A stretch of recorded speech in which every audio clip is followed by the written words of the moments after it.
So today we're going to do a little cleanup of the coop. This is an important part of keeping your chickens healthy, is to clean your coop and get it ready for winter so that they can live outside and be happy all winter long. So that's what we're going to do.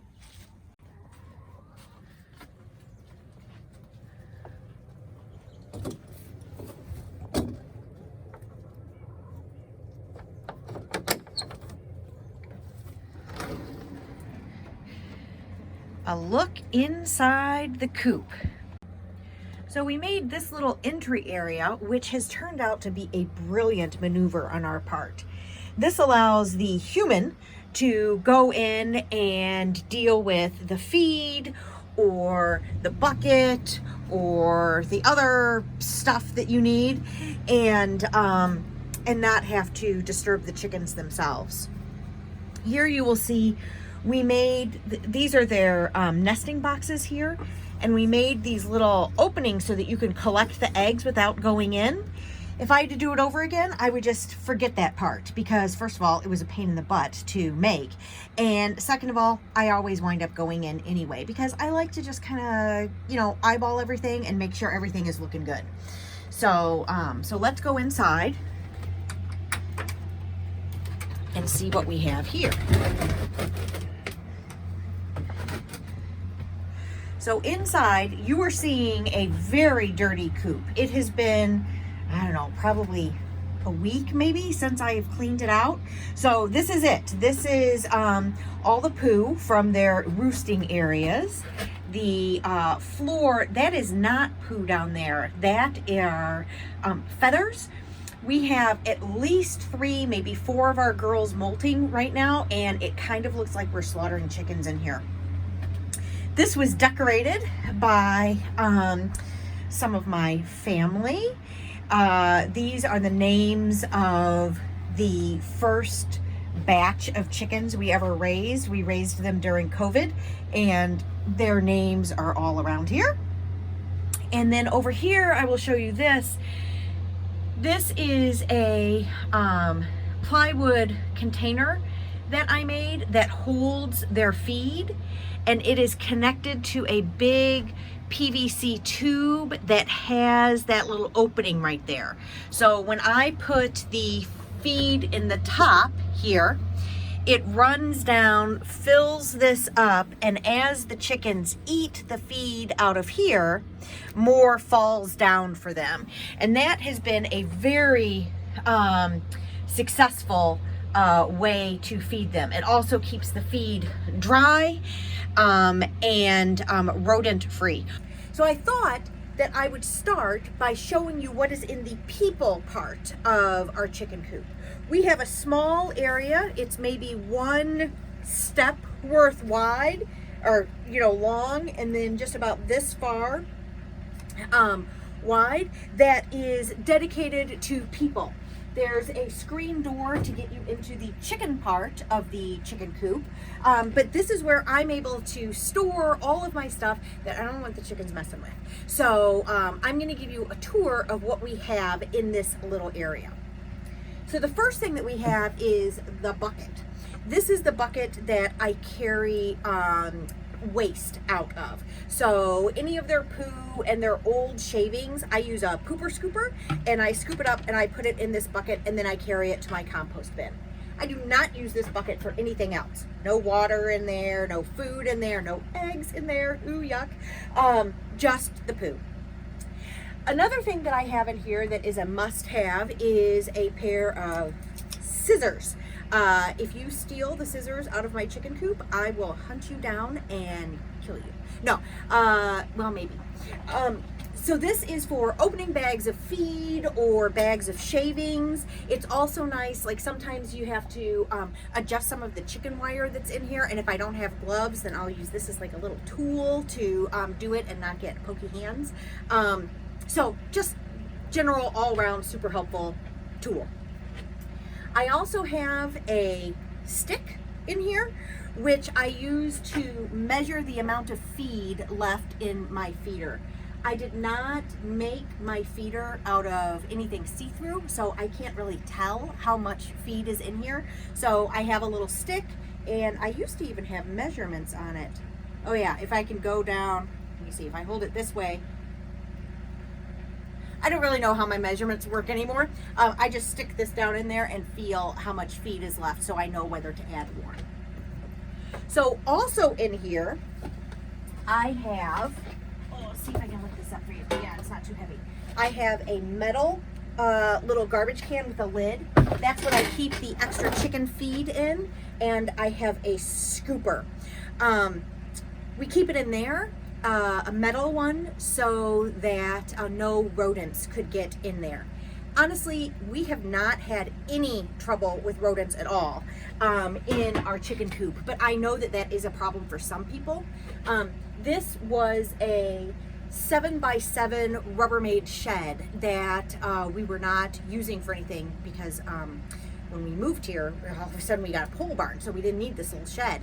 So we're like, perfect chicken coop. So what we did is we put some panel insulation up and screwed some wood around and just kind of like made it a little chicken home. It was great. Okay, so the other thing that I have in here is I have a broom, which I primarily use just for keeping my little human area clean. You know, chickens are very messy creatures. They have dust and feathers and their bedding and their chicken feed, and it just kind of all gets everywhere.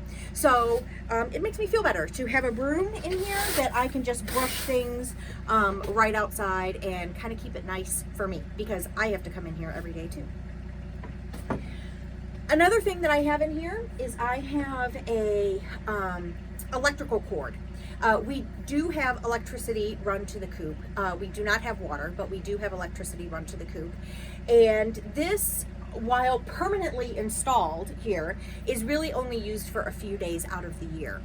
We have an oil radiator heater, which is the only kind of heater I would ever recommend for a coop, because even when it's warm, you can still touch it without burning yourself. So the risk of fire is a lot less, because let's face it, everything in a chicken coop is flammable, right? I mean, the wood shavings, the feathers, the food, the wood on the outside, I mean, just everything.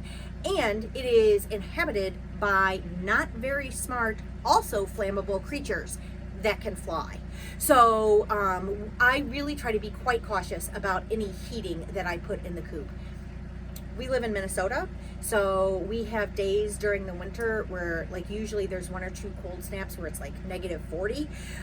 Okay, then I take a pity on my chickens, and I will plug in the little oil radiator for a few days just to kind of take the edge off -40.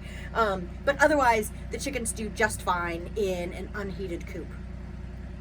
Okay, what else do I have in here? I don't have much. I also have any leftover food or bedding that I haven't gotten to. We built this ledge, which I'll show you in a minute. So I have this leftover bedding, and then I also have a huge, I bought this, like, I don't know, 20 pound, 50 pound, really big bag of calcium. I don't know, can you see this? Calcium, it's like little white rocks. I throw this out for the girls to munch on. They don't really think of it as food, so you know, they don't come running for it like if I were giving them a treat. But it is really good for them to have a little bit of this in their system, because it helps make the shells on their eggs harder. And they do get quite a bit of calcium just from foraging around and, you know, eating whatever they find in the yard. But I have found that it helps to have a little extra calcium just to solve any of those soft egg shell problems. There is one more thing that I have in this section of the coop. Let's see if I can get this down. Oh yeah. This is a Govee. It is a Wi-Fi, you know, it works over the Wi-Fi.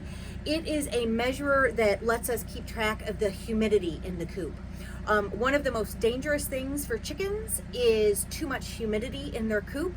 It can lead to respiratory problems with your birds, and it can also lead to frostbite in the winter.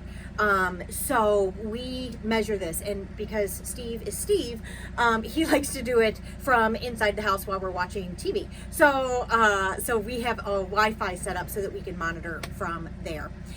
We put it in a plastic Ziploc bag because, I might have mentioned before, very messy and very dusty.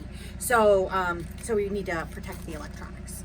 The first thing that I'm going to do is I'm going to clean all of this old shavings and dirt out. They're just going to get it dirty again, but I don't know, somehow I feel better if they start clean and then they go from there. I don't know. I think that's me being a good chicken mom. So I have this bucket and I have a pooper scooper. I'm just going to scoop all of this out.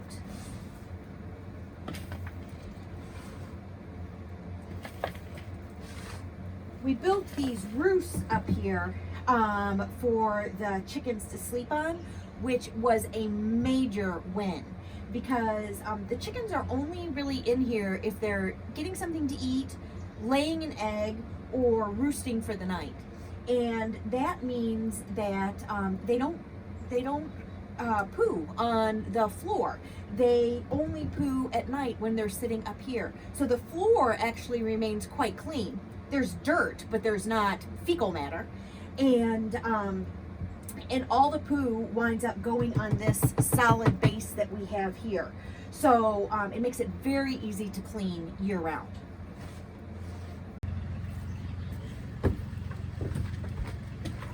I have now moved to a bigger bucket.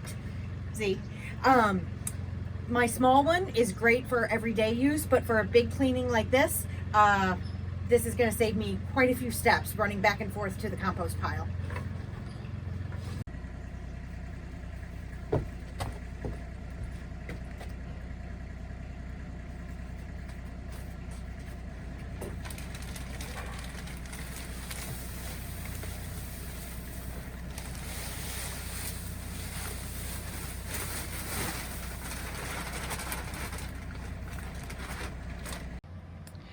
So now we have a nice clean coop. I have about an inch on the ground, none in the human area, and I have a nice layer up on the perch where the girls go. I also put some in their nesting boxes. And again, I will clean those out because if any of the girls are sleeping in the nesting boxes, they will probably go to the bathroom there. All right, that's the inside of the coop. So here's a look at the outside of the coop. You see it's just a 7x7 shed that we have modified. This is what's called the run. This is the fenced in area that the girls hang out in unless we let them out into the yard, which we sometimes do. This is the extreme chicken guard door, which opens every morning at a certain time and closes every evening at a certain time so that I do not have to come out and do it myself, which makes me very happy. And this is what I really wanted to show you. This is the waterer that we use in the winter time. As you can see, it's just a 2-gallon bucket that has the little chicken nibs on it so that they push those and then they get their water.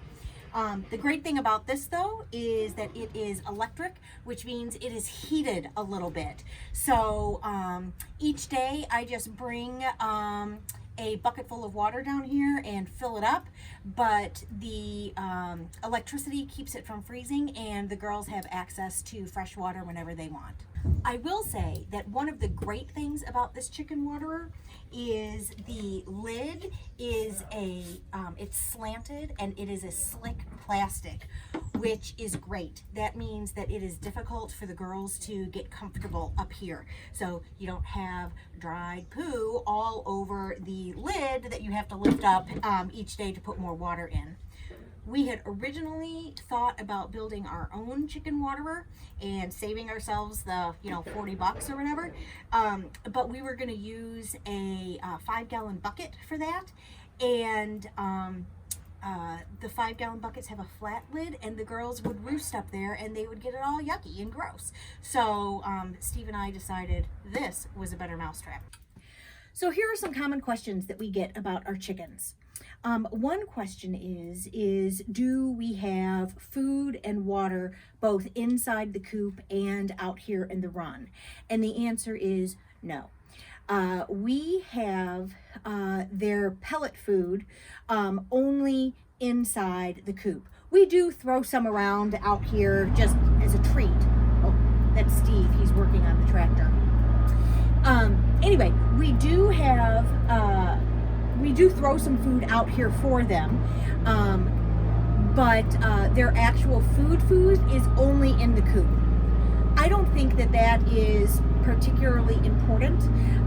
Like, it's fine if you feed them out here too. We do have a bucket. I don't know if you can see it. There's a 5-gallon bucket hanging back there that we used to sometimes put food in so that they could have food out here in the run too. But usually we don't really use that anymore. It's more decorative, I guess, if you can decorate with 5-gallon buckets. Anyway, the question about the water is more important. We only have water outside the actual coop. We have water in their run only. And the reason for that is, again, we really want to keep fighting against the humidity inside the coop. That just leads to sick birds, and we do not want sick birds. Plus, the other thing that we have learned about chickens is that they have terrible eyesight. So they don't move once they're in the coop. Like, once nighttime comes, they stay right where they are because they can't really see well enough to navigate around in there. So they're not eating at night and they're not drinking at night. All they're doing is, sitting on their roost and waiting for morning. So, water out here, food wherever you want. I do have a rule that if I'm going to give them treats of any kind, I only give them to them in the run. It has worked really well to train my girls to come when I call them. And, I would like to think that it's because they love me as a person, which I think they do, actually. But it's also because when I call them, it often means that I have food. So I want them to get used to running into the coop. So I can free range them during the day if I'm around, and trust that if I have to leave somewhere at 3 o'clock in the afternoon, I'm still going to be able to get all the girls back here so that I can go about my business. So I kind of trained them with food that way. All right, so now you've pretty much seen the whole coop, and I'm excited to have this done for winter. Well, I shouldn't say done. I've done the inside of the coop now for winter. Our next project is outside the coop. What we're going to do is we are going to hang some plastic around this run. Not all 4 sides, just these front 2 sides. It's clear plastic so the girls can still see out and they still get sunshine, but it provides a wind break so that they aren't in the direct line of the winds. And also it does a good job of helping keep some of the snow out. We have a tin roof, a corrugated steel roof on top of this, and so that helps keep a lot of the moisture out, but the plastic will do a great job too. So before I get up and actually show you how I do that, I will tell you that it is 4mm plastic, which is as thin as I would go. It is not necessary to put 6mm plastic up. That is a lot more expensive and really not necessary. I mean, honestly, if you can survive a Minnesota winter with 4mm, yeah, I think you can use that anywhere. So I'm gonna put it up with a staple gun, and that's it. So we'll do that next.